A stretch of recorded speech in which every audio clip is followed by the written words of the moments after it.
Bonjour, on est le samedi 6 février 2021 avec une journée qui s'est passée sous la pluie, de la nébulosité. Il ne faisait pas très froid. Cependant, je vous ai toujours dit qu'on est dans une zone d'instabilité,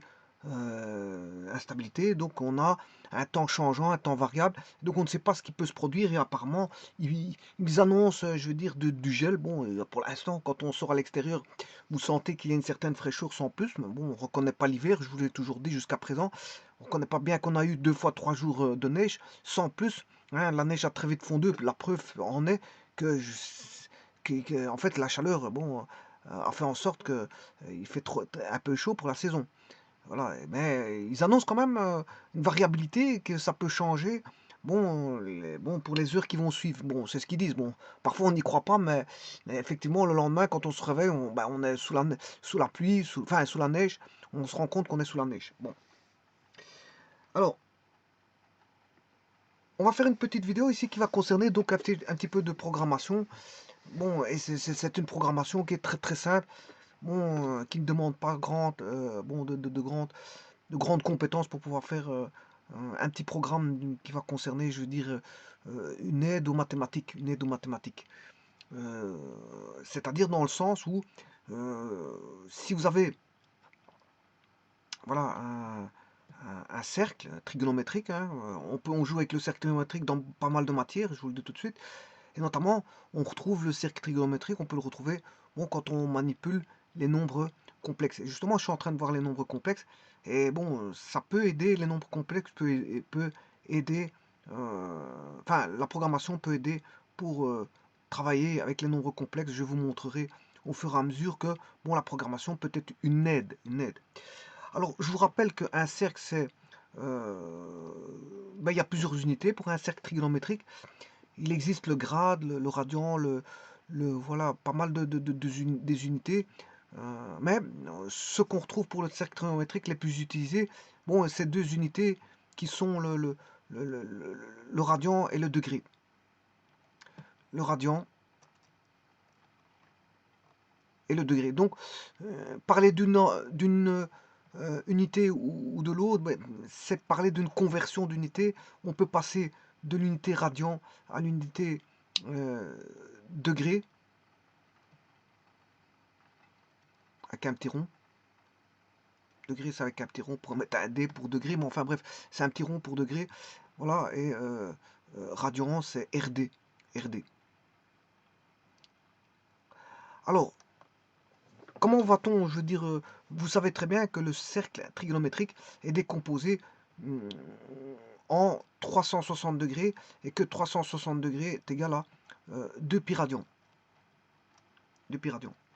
Alors, vous savez très bien qu'on peut avoir des angles qui sont soit relevés au niveau positif ou soit au niveau négatif. C'est une convention, le sens positif, c'est le sens entérologique, et le sens négatif du parcours des angles ou des arcs, parce que c'est vrai que 2 pi radians, c'est un arc. Hein.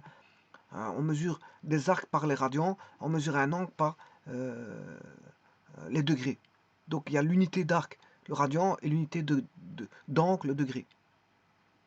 Alors, les angles, on les retrouve généralement en trigonométrie quand on manipule bon, des triangles rectangles, des figures géométriques et autres. Et justement ici, ben, on a un triangle rectangle, puisqu'on a des coordonnées, si vous voulez, qui sont des coordonnées cartésiennes. Bien sûr, on passe coordonnées cartésiennes à des coordonnées polaires, c'est juste ça. Hein. C'est un petit peu comme les complexes. Hein. On peut jouer avec bon, des coordonnées cartésiennes euh, complexes ou des coordonnées polaires complexes. Mais ici, c'est le même. On a une coordonnée qui est une coordonnée circulaire, enfin sur un arc, hein, sur un arc. Euh, et voilà, via un trait en rectangle, on le dispose en x, en y pour avoir le sinus et le cosinus. Voilà. Alors on définit les nombres trigonométriques, sinus et cosinus, en fonction, voilà, de triangle rectangle. L'angle étant ici, côté opposé sur côté adjacent et côté. Ça c'est pour le sinus, côté opposé sur côté. Pour la tangente, côté opposé sur côté adjacent.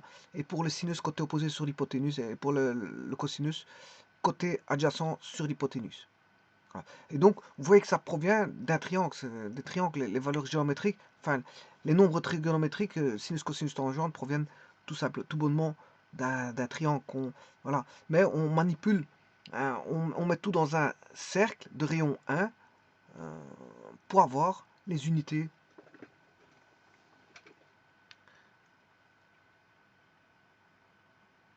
Pour avoir les nombres trigonométriques.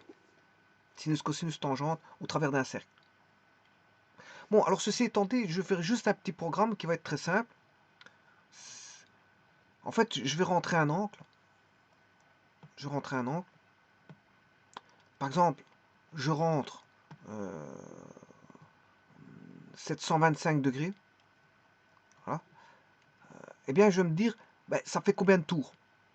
Sachant que 360 degrés, c'est un tour. C'est un tour.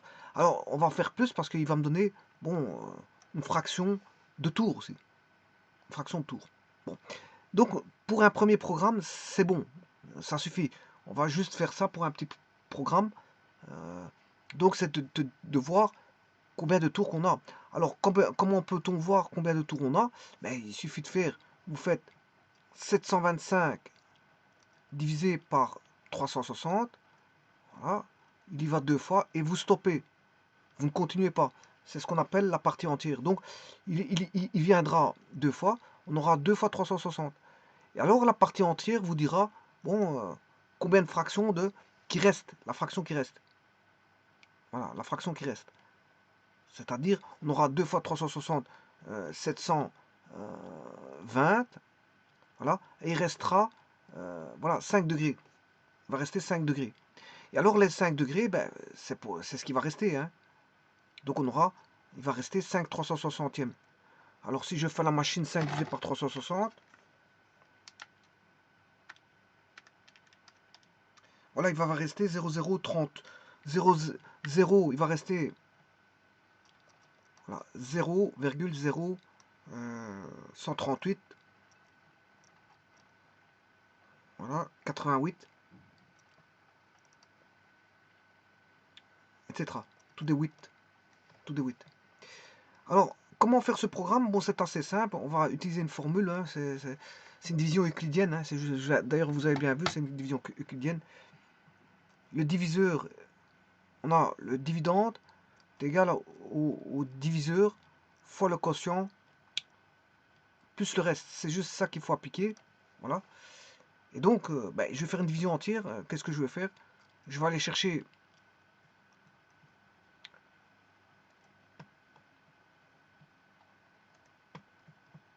pour avoir le 2, je fais une division entière. Je fais une division entière, 720 divisé par 360. Voilà, je fais une division entière. Là, ça fera 2. Il va 2 fois. Voilà. Et donc ça, l'informatique permet de, je veux dire, d'aller chercher la partie entière facilement. Bon, il y a des fonctions toutes faites pour la partie entière. Si je vais justement la programmer, donc je vais vous dire qu'il y aura combien de tours. Combien de tours. Et ça, c'est pour n'importe, pour 5 valeurs. Hein, je prendrai 5 valeurs d'angle. Voilà, 5 valeurs d'angle en degrés. Et je dirais combien de tours qu'on a en valeur entière et le restant en fraction, combien il restera. Voilà. C'est déjà un beau petit programme qui peut être fait parce que parfois, quand vous faites un petit programme, il y a des bêtes choses qui viennent vous bloquer. Pourquoi? Parce que bon, il faut avoir une visibilité, il faut avoir un grand écran. Quand vous faites de la programmation ou du dessin assisté par ordinateur ou du travail par ordinateur en général, si c'est un type professionnel, ben, on demande d'avoir un grand écran plus grand qu'un 17 pouces, hein, beaucoup plus grand, 19 pouces, 21 pouces. Un écran de supervision, c'est mieux d'en avoir au-delà d'un 21 pouces. Un 21 pouces, c'est déjà bien. Voilà, mais plus grand, mieux, plus c'est grand, mieux vous voyez, plus vous avez des informations voilà, qui sont à l'écran. Voilà, contrairement à des petits écrans, on tire des tickets. Voilà, on a des informations sur un ticket de tram. Bon, c'est pas intéressant parce que bon, il faut aller chercher, faut jouer avec des roulettes. Hein, comme moi avec un iPhone. Bon, je n'aime pas trop les iPhones parce que justement, il faut manipuler la roulette pour aller chercher des informations. Alors, on a un tout petit écran sur un ticket de tram, mais on a des informations sur un ticket de tram. Bon, parfois c'est bien pour avoir une petite information. C'est mieux d'avoir un iPhone que de ne pas en avoir. Mais je veux dire, c'est dérangeant de manipuler quelque chose de très très petit. Hein. Voilà, c'est quelque chose de très très petit. Regardez, hein, observez surtout quelqu'un qui a bon, des difficultés de voir sur ce qui est petit, bon, c'est compliqué. Ça devient compliqué. Alors, plus il y a du code, et plus, bon, je veux dire, il faut savoir s'y retrouver, parce que c'est petit. Alors, je vais rentrer dans le vif du sujet, on va commencer la programmation. Donc, on va juste faire ce petit programme-là. Je vais démarrer CodeBlock. Alors, la première des choses, je vais travailler avec CodeBlock, hein, bon, j'ai pas autre chose. Voilà, le problème c'est que si j'avais autre chose, je pourrais vous montrer avec autre chose. Mais ici, je vais démarrer avec CodeBlock. Alors, vous voyez, ça c'est voilà, l'environnement de CodeBlock. Ben, on voit qu'il y a des menus comme File, Edit, View, Search, Project, Build, Debug, WX Smith, Tool, Plugins, Settings, Help. Voilà. Bon, généralement, quand on fait du code, la première des choses qui intéresse, c'est help. Help, c'est-à-dire, bon, ici c'est en anglais. Help, bien sûr, c'est en anglais. Hein, vous devez comprendre un petit peu l'anglais. Build, c'est construire le programme. Voilà. Debug, c'est pour enlever les bugs qu'il y aurait au cours du programme. Tools, ce sont des outils. Voilà. Settings, c'est l'installation. Project, c'est pour c'est ce qui concerne le projet. Search, c'est pour rechercher quelque chose. View, c'est pour voir. Edit, c'est pour éditer. File, c'est un menu d'édition. Voilà.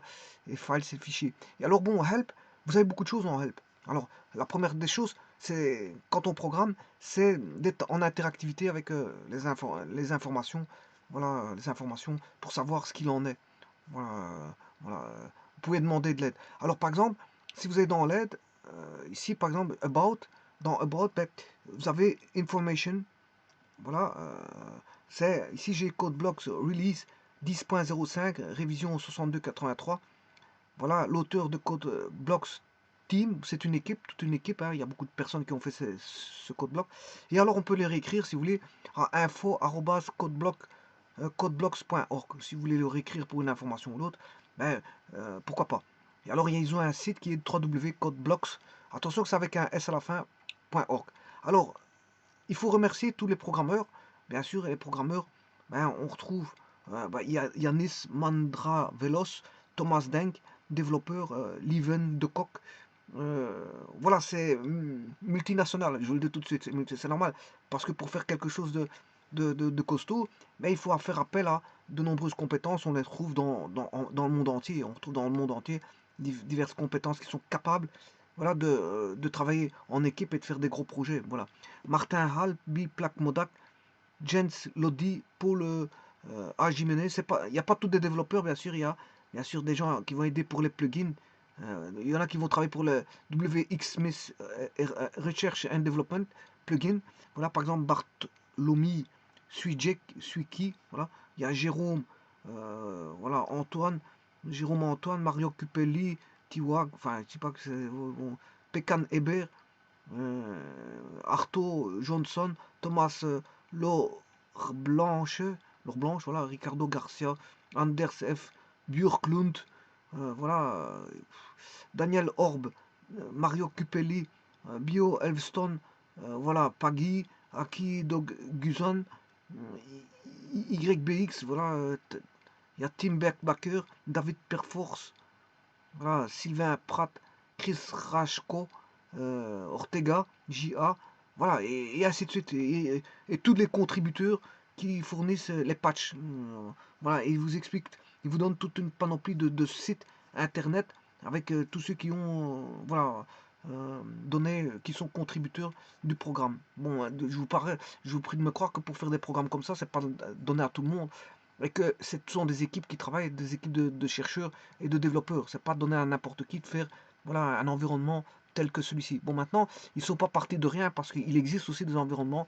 Je pense aussi à l'environnement de développement, voilà, Windows, environnement de développement Windows, qui est Visual Studio. Visual Studio, bon, a déjà créé tout ça. Hein, bon, je veux dire, bon, bon, il y a déjà des gens qui ont créé ça. Hein. Ben, il y a encore des autres. Il n'y a pas que Visual Studio qui existe. Il y a d'autres, voilà, environnements de programmation, de nombreux environnements de programmation faits par voilà, des programmeurs, et que bon, c'est pas donné à n'importe qui de faire des environnements de programmation. Voilà. Alors, ceci étant dit, on va créer un nouveau projet, et là, vous devez aller soit vous allez dans file ici, voilà, vous pouvez ouvrir un nouveau projet ou ouvrir un projet récent, etc., etc. Mais moi, je vais démarrer à partir d'ici, create a new project. Voilà, on voit voilà, un dossier qui est create a new project.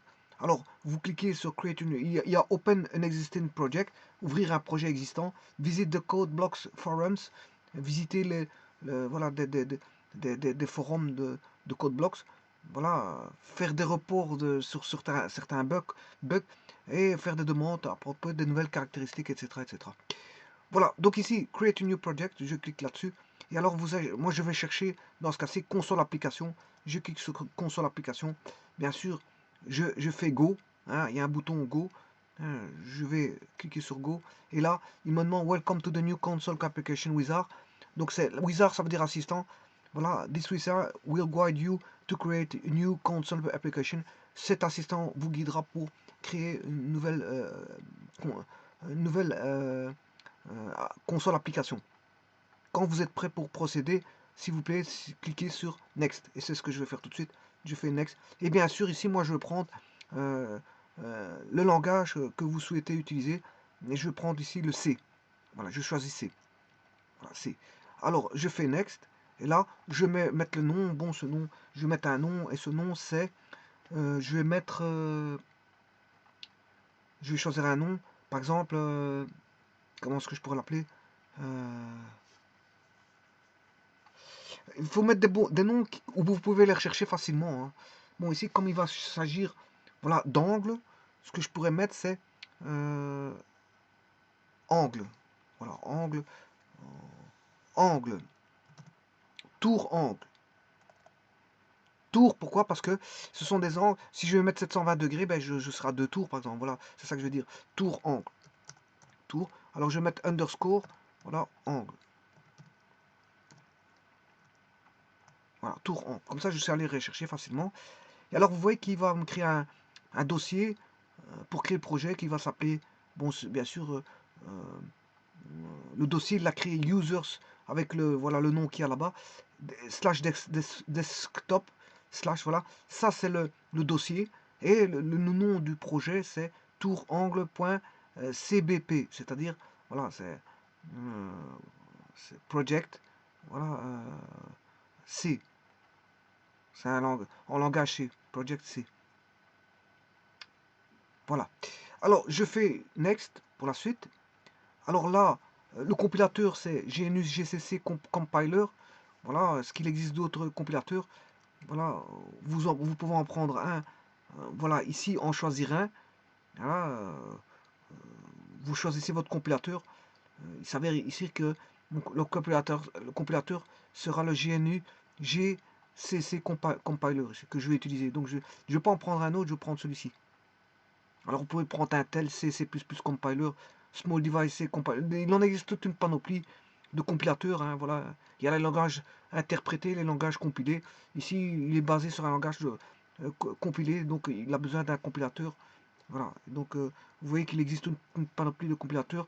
Je vais choisir le GNU GCC Compiler. Encore faut-il l'avoir, bien sûr, parce que si vous ne l'avez pas, il faut aller le télécharger sur Internet. Vous allez chercher le compilateur.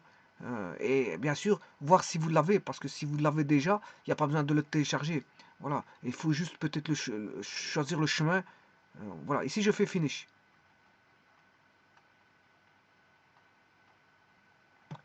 Voilà, je fais Finish, et là, voilà, je peux commencer.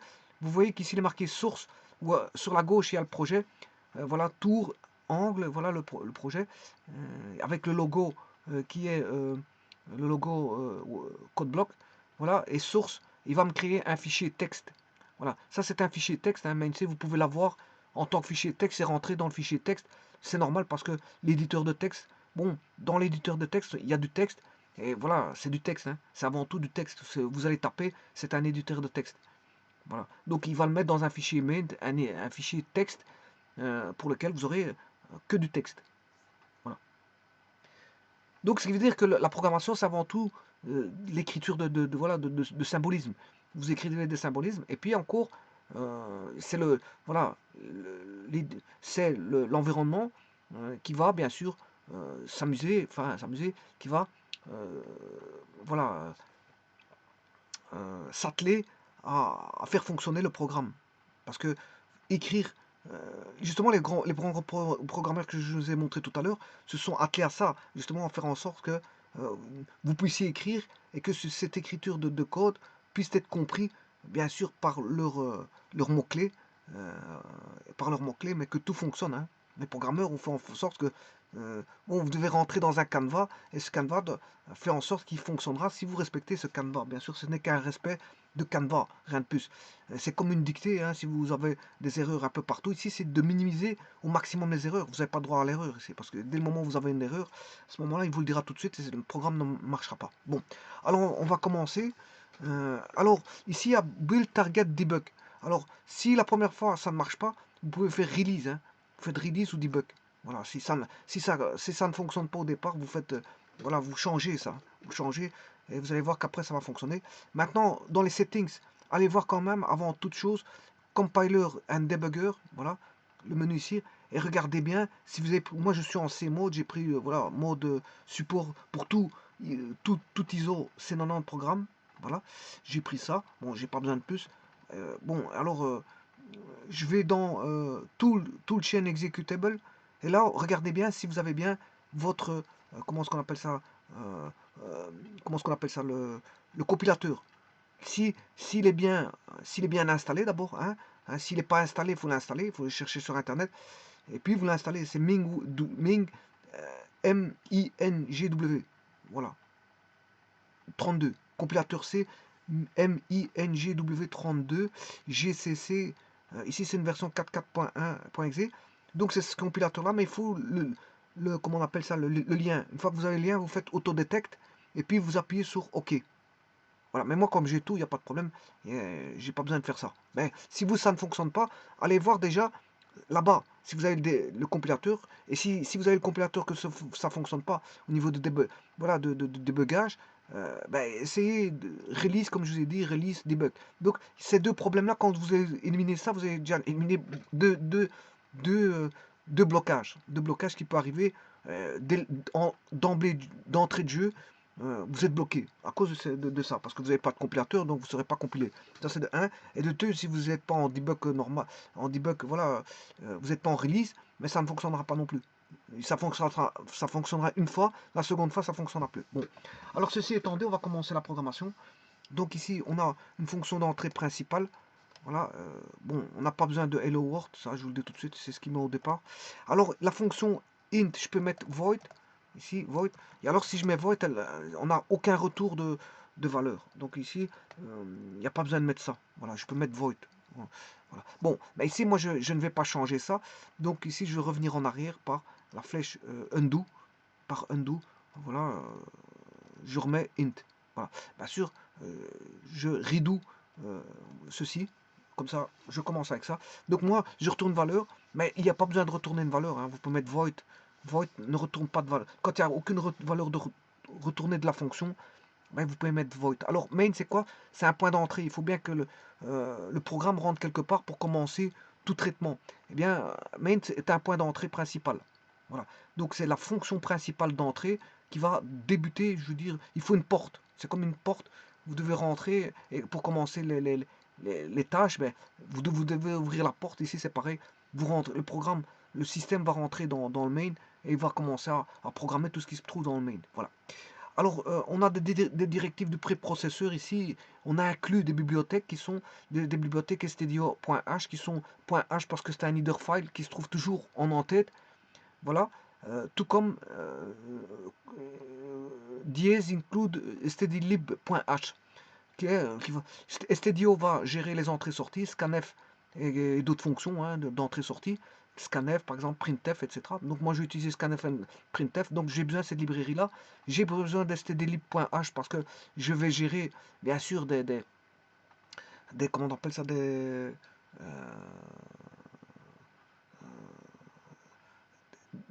variables avec une certaine portée. Voilà, là, ce qui va gérer les portées, c'est un petit peu stdlib.h.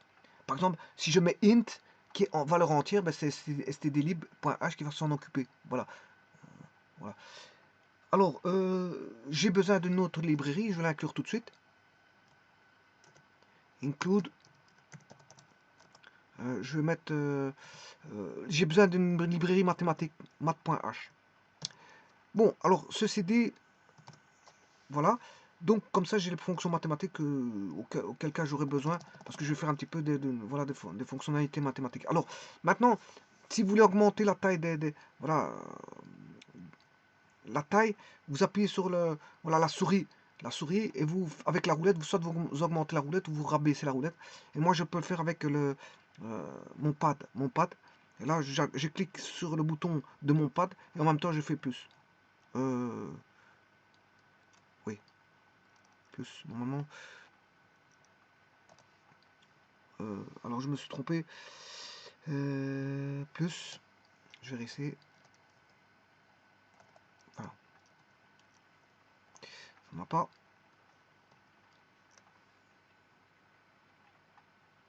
Shift, c'est peut-être Shift. Non, enfin bref, on sait faire un zoom, hein, mais je me rappelle plus c'est quel bouton, l'association de quel bouton. Mais moi j'ai pas de souris, donc avec la souris c'est avec, vous appuyez sur la roulette, hein. Je crois même qu'il faut une touche. Si je le trouve, je vous le dirai par après, parce que bon, je me souviens plus de. Je me demande c'est pas contrôle. Si c'est contrôle, contrôle plus plus, c'est contrôle plus, contrôle plus, contrôle moins, contrôle plus, contrôle moins. Voilà. Contrôle plus. Donc c'est pas avec mon pad, hein, mon touchpad, c'est avec la touche contrôle et contrôle plus et contrôle moins. Voilà. Ceci étant dit, vous pouvez faire des zooms. Si vous ne voyez pas, bon, il ne faut pas se rapprocher de l'écran pour garder. Il faut juste faire un zoom. Bon, on peut commencer. Je vais déclarer mes variables. Déclaration ici. Vous pouvez mettre des commentaires. Alors les commentaires, ça se fait avec ceci. Donc déclaration, déclaration des variables. Alors, j'aurais besoin, bien sûr, d'une boucle pour boucler. Donc, là, ce qui fait généralement boucle, c'est une variable qu'on appelle ij. Hein, voilà, voilà, on boucle avec une variable ij. Voilà, j'ai besoin, bien sûr, des valeurs que je vais calculer, le nombre de tours. Hein. Donc, je vais faire un calcul. Il suffit juste de diviser par 360. Je prends une valeur, par exemple 720, je divise par 360. Et j'aurai un résultat. Ce résultat, je vais le rappeler résultat. Je peux l'appeler résultat, mais je peux l'appeler B aussi. Hein. Bon, et alors, ça va être un float. Ça va être un flottant. Float, voilà, c'est du décimal, hein, je vous le dis tout de suite. Int, c'est de l'entier. Et c'était des libres qui gèrent ça. Bon, float. Bon, alors je vais mettre une valeur A, une valeur B. Voilà, il y en a un qui sera résultat et l'autre une entrée. L'entrée c'est B et le deuxième, le A c'est le résultat. Je peux prendre B résultat. Hein. Je dirais ça c'est résultat. Voilà, B c'est le résultat. Bon, alors maintenant, voyons voir. Je vais déjà d'abord faire ma boucle. Commencer déjà une boucle. For I égale, on va commencer en 0. Tout 5. Alors on sait, ça s'écrit I plus petit que 5. Je vais mettre 5, faire 5 valeurs, pas plus. Hein. Je vais rentrer 5 valeurs. I plus petit que 5. Voilà, et je vais incrémenter. Incrémenter, c'est I++. Voilà. Ou I plus 1, si vous voulez. Voilà, I plus 1 ou I++, généralement. Les gens, ils aiment bien mettre I++, je ne sais pas pourquoi, mais voilà. Je mets I++ comme les gens en font. Bon, alors, ici, qu'est-ce qu'il faut faire? Je vais mettre des accolades, et tout ce qui va se trouver entre accolades va être bouclé. Voilà. Tout ce qui va être entre accolades va être bouclé. Alors, bien sûr, je vais faire printf. Alors ça, c'est stdio.h qui s'occupe de ça, de la fonction printf. Il faut juste entrer donc les 5 valeurs d'angle. Hein.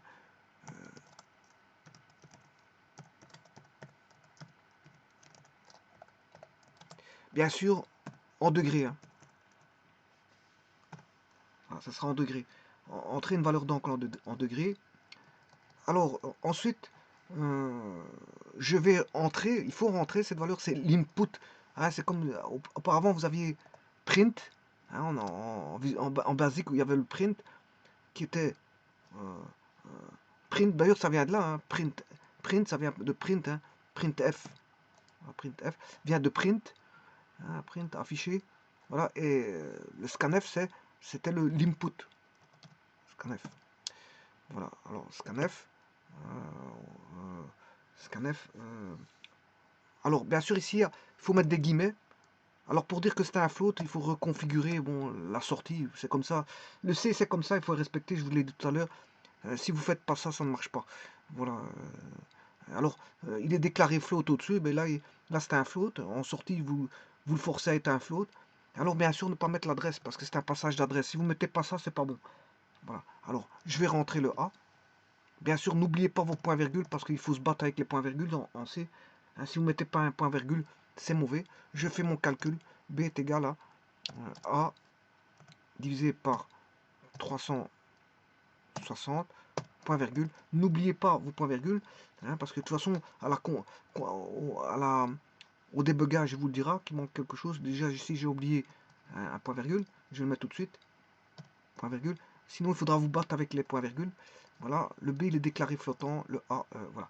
Alors maintenant, je vais aller chercher la partie entière pour faire le calcul. Donc, je vais déclarer int partie entière. Voilà, c'est la partie entière qui va servir au calcul. C'est du calcul mathématique, c'est rien de chose, rien de plus. Hein. Voilà. Alors, si je crée floor, c'est reconnu par le C et ça va me chercher la partie entière, si vous voulez, du nombre B. Donc du résultat.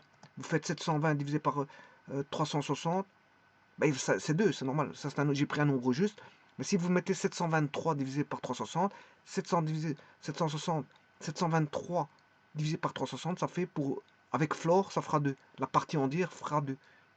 Il va calculer la partie entière qui fera 2. Voilà. Alors maintenant, pour avoir la partie décimale, ben, vous allez rechercher un float avec une variable que je vais appeler une variable de type float, partie décimale.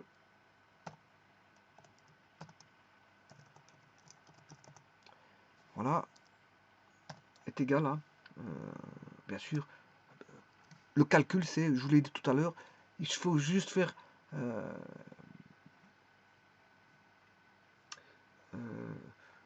nombre de départ, entrée, hein, enfin le résultat du calcul, par rapport au nombre entier A, on entre A, on divise par 360, on a un B, et ce B, ben, il faut enlever la partie entière, et vous avez la partie décimale. Alors pour pas faire d'erreur, hein, faites un copier-coller, hein, parce que sinon, il suffit d'une... Faites des copier-coller en... voilà, CTRL V. Voilà, faites beaucoup de copier-coller, sinon vous allez avoir des erreurs. Voilà. Et n'oubliez pas votre point-virgule, parce qu'il faut se battre ici avec les points-virgules en C. C'est quelque chose que je n'aime pas, parce qu'il suffit d'un point-virgule manquant pour que vous cherchiez pendant des heures où se trouve voilà l'erreur, alors que c'est juste un point-virgule. Alors, bon, bien sûr, le traitement des erreurs, il n'est pas terrible, parce que il va vous dire toutes sortes d'erreurs, et alors ce n'est pas la bonne erreur, parce qu'il va vous tourner autour du pot. C'est comme si vous direz, bon, d'aller voir dans la remise, alors que l'erreur est dans la chambre à coucher numéro 1. Voilà, donc parfois il vous détourne, mais il faut essayer de comprendre quand on a compris le jeu voilà, de débogage et des erreurs voilà, qu'il donne, mais on finit par comprendre comment il réagit. Bon, on comprend, on se met au diapason, si vous voulez, du programme. Mais il ne donne pas l'erreur exactement. Parfois, il vous donne exactement l'erreur, mais parfois, il vous donne une erreur qui est placée ailleurs, alors que l'erreur, elle n'est pas là où ils vous le disent. Mais elle a à voir avec l'erreur qui est ailleurs. C'est ça qu'il y a. Voilà. Donc ici, on a fait ceci. Et bien maintenant, ben, il ne reste plus qu'à afficher. Je vais afficher donc en faisant print f. Voilà, print f. Et je vais rechercher tout simplement %f. Alors, il y en a un qui est flottant. Voilà. Il y en a un qui sera décimal. Voilà. Et il y en a un qui sera flottant. Voilà. Bien sûr, ici, je vais mettre un retour à la ligne avec Alger. Voilà. Ceci, N, ça veut dire retour à la ligne. Hein. Voilà. Et ne pas oublier, bien sûr, de mettre, bien sûr, B. On va afficher B. la partie entière, que je vais faire un copier-coller tout de suite. Voilà, je ne m'amuse pas. Voilà, ici, je vais prendre ceci. Voilà, je ne m'amuse pas à recopier parce que je risque de faire une erreur. Voilà, n'oubliez pas, ici, manque partie P de partie entière. Voilà, et je vais faire virgule, partie décimale. Et là, j'affiche la partie entière, la partie, voilà, CTRL-C, voilà, CTRL-V. Voilà, donc ici vous avez donc assez simplement fait. Voilà. Alors maintenant, on va tester ce programme-là. On va faire tout d'abord bon, on va faire un, comment est-ce qu'on appelle ça? Un débogage. Je vais débugger. Donc, debug, start, F8. Je peux faire F8. Hein. Alors, erreur expected before token. Bon, alors on va regarder ça. Ça, c'est une int main. Error trace. Bon, alors apparemment, si j'efface ceci, est-ce qu'il accepterait? Recompilons. Je peux faire F8. Hein. Je fais F8. B. Oui, B, il est... Ah, oui, c'est résultat. Oui, je vais remplacer donc search, find. Alors, ouais, je vais remplacer, je vais chercher. Est-ce qu'on sait remplacer find if? Non. Ça, c'est pour juste trouver search, replace. Voilà, contrôle R, replace. Alors, je vais remplacer bon, le B par résultat.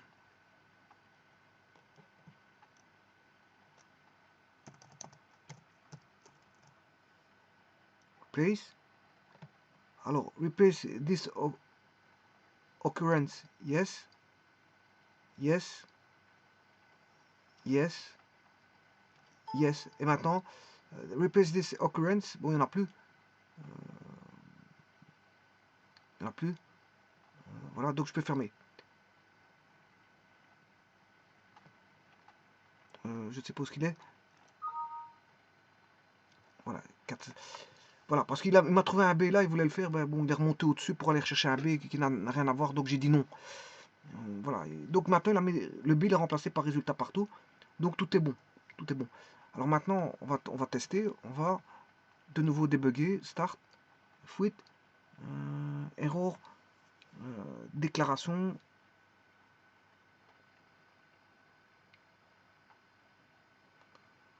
Warning implicit. Les warnings, c'est des attentions. Hein, c'est pas. Il faut une erreur. L'erreur, c'est expected point virgule. Bon, je vous avais dit, hein, point virgule, mais où? Encore faut-il trouver où c'est.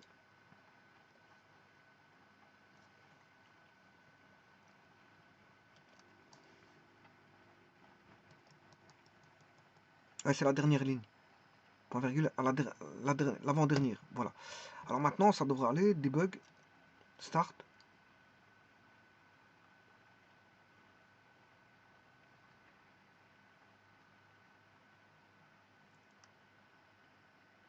Alors, il me dit encore une erreur. Warning. Implicite déclaration en fonction printf.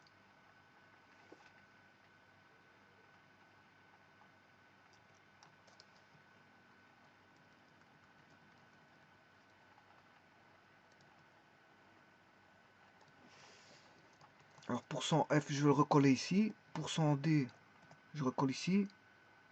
Voilà. Debug.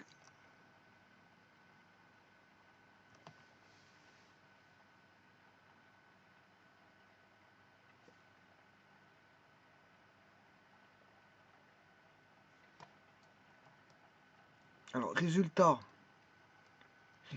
il est en float, donc %f. Partie entière, bon, ce sera un décimal, un int. Il vient d'un int, partie entière c'est un int, mais il va retourner en. Je le force à être un. Je le force pas, il est déjà un int. Donc je mets en pourcent %d qui est décimal, donc en entier. Pourcent %f qui est un float. Voilà, et pourcent %f c'est bien un float ici, partie décimale. Voilà, donc ici. Alors printf, est-ce que ce serait pas un P majuscule par hasard? J'ai un P minuscule, je vais mettre un P majuscule. Voilà.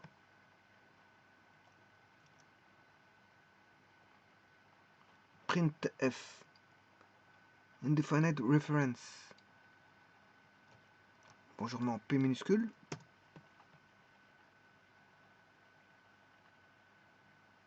Oui, c'est un P majuscule, parce qu'au-dessus, il a pris majuscule. Enfin, je ne sais pas si majuscule ou minuscule va jouer là-dessus.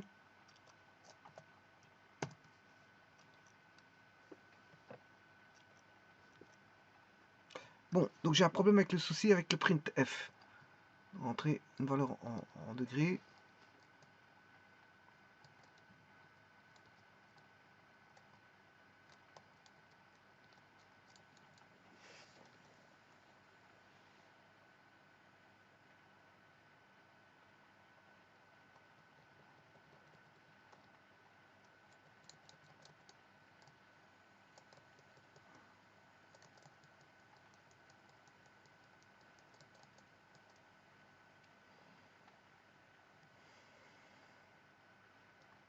Bon, on va essayer d'éliminer ce problème-là. Je vais mettre 2 barres. Voilà.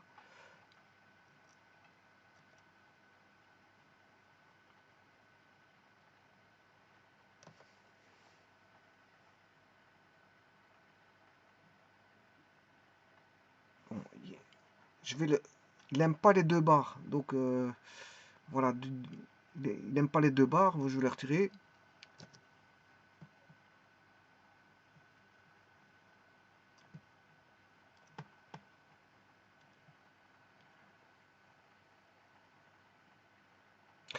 Bon.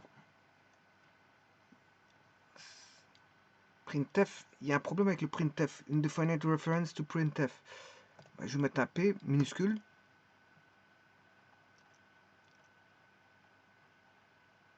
Voilà. Voilà. Et il a marché. Donc, c'est un P minuscule. C'est comme je vous disais. Donc, je vais aller remettre l'autre. Voilà. Je vais remettre celui-ci. CTRL V. Voilà. Retirer cette remarque. Et remettre un P minuscule. Vous voyez qu'il suffit de peu, je vous l'avais dit, hein, si vous ne respectez pas ce qu'il faut, ben, ça devient compliqué. Bon, alors, ceci étant dit, maintenant je vais faire fonctionner, je fais debug, start. Là, il est bon, entrer une valeur. Bon, je vais rentrer une valeur 230 degrés. Et voilà, et vous voyez qu'ici, voilà, il n'y a rien qui se passe. Si. Une. Ouais, donc il fonctionne, hein. Voilà.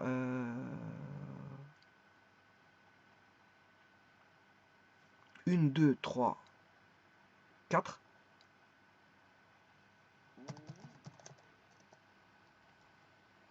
1, 2, 3, 4, 5. 5 valeurs. Et on va de 0 à quelque chose d'inférieur à 5. C'est que la boucle, on doit avoir 0, 1, 2, 3, 4, donc 5 valeurs. Alors, maintenant, il se peut que le programme ne fonctionne pas, hein, voilà, et que ça aille trop vite ou quelque chose comme ça. Vous mettez ici, pour que ça fonctionne, getchar, ou voilà, getchar ou getch. Vous mettez un getch, voilà, et comme ça, bon, au moins il y aura quelque chose qui se passera. Parce que parfois, il s'avère que le programme ne fonctionne pas rien qu'à cause de ça. Parce qu'il a mis des choses dans le tampon, et dans le tampon, ben, il garde les choses du tampon. Voilà. Par rapport à une ligne, voilà, il garde ce qu'il y a dans le tampon. Donc, vous mettez ça, et normalement, vous le mettez une fois pour toutes, et bon, ça doit résoudre pas mal de problèmes. Voilà. Alors, ceci étant dit, je vais essayer maintenant, donc, ça. Voilà. Alors, je vais rentrer un angle en degrés, et cette fois-ci, je vais calculer 750, 725.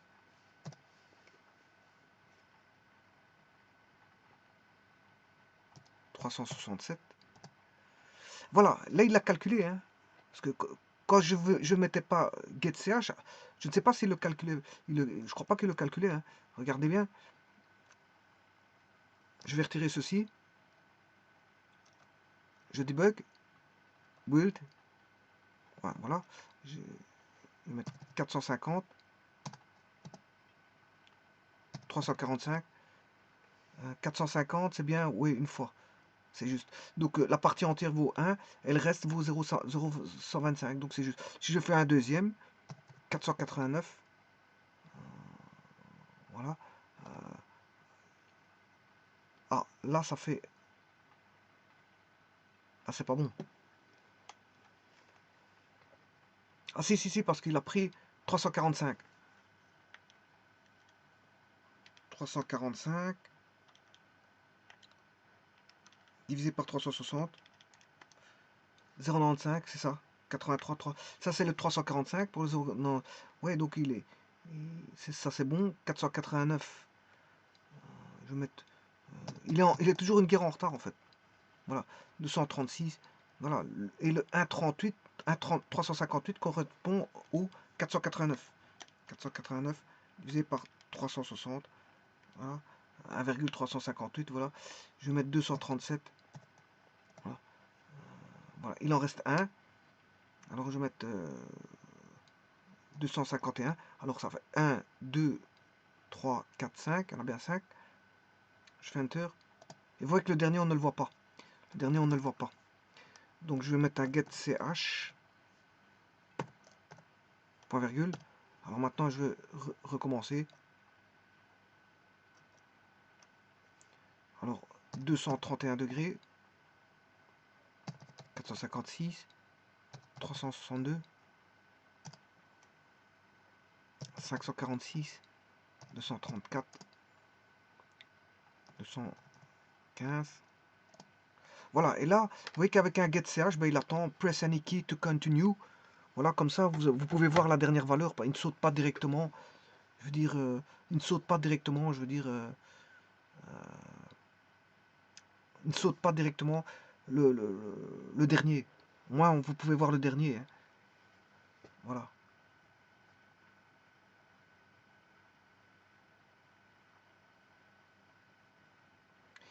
Voilà. Et alors, bon, vous pouvez cette fois-ci, maintenant qu'il fonctionne, vous pouvez le peaufiner. Hein.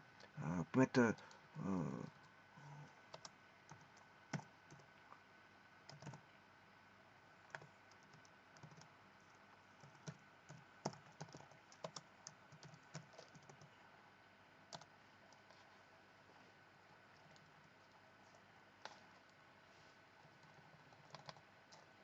N'oubliez pas votre point virgule, bien sûr.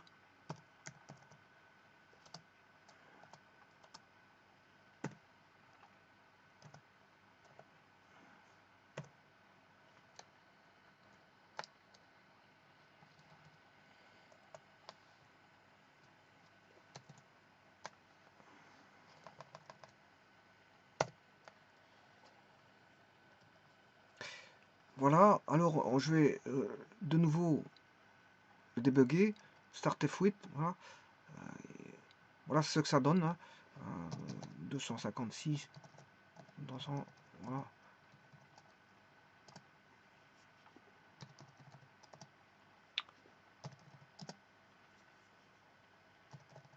Voilà. Alors, maintenant, ce que je vais faire, je vais effacer l'écran. Je vais faire appel au système, à une fonction système qui est clear screen. Donc, qui est système. J'appelle une fonction système que j'appelle clear screen, qui s'appelle CLS. Voilà, j'ai fait un effacement d'écran. Bien sûr, là, j'ai vu que entrer une valeur d'angle en degrés, vous pouvez mettre deux petits points. Voilà, vous peaufinez le programme, hein, voilà, pour le rendre présentable tout simplement.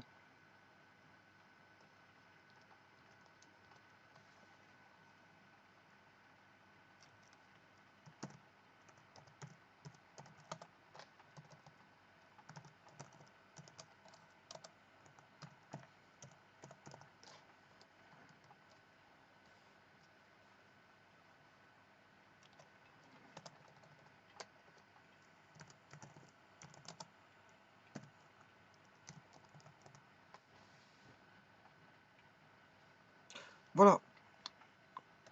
Et maintenant, on va de nouveau débugger. Start.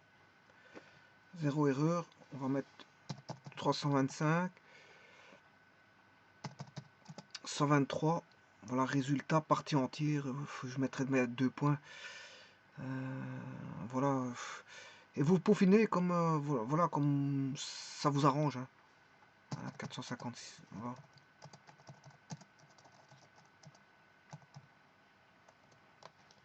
Voilà, résultat. 2 points. Partie entière. 2 points. Partie décimale. 2 points pour avoir une meilleure visibilité. Voilà, meilleure visibilité de tout ça. Voilà.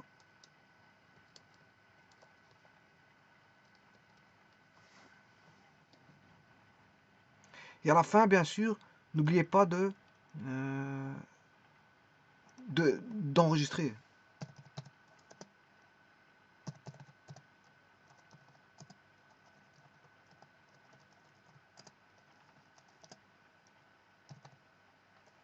Voilà. Voilà donc un beau petit programme. Voilà comment vous pouvez commencer à débuter à programmer. Je veux dire, en C, bon, il faut bien, euh, tout comme en C, il faut une accroche. Le programme en C demande une porte d'entrée pour commencer son programme, mais toute programmation débute par une porte d'entrée. Si vous devez commencer à programmer, il faut bien commencer par un quelque part. Généralement, on commence par un hello world. Si vous comprenez déjà un hello world, ben vous pouvez commencer à faire des petites choses.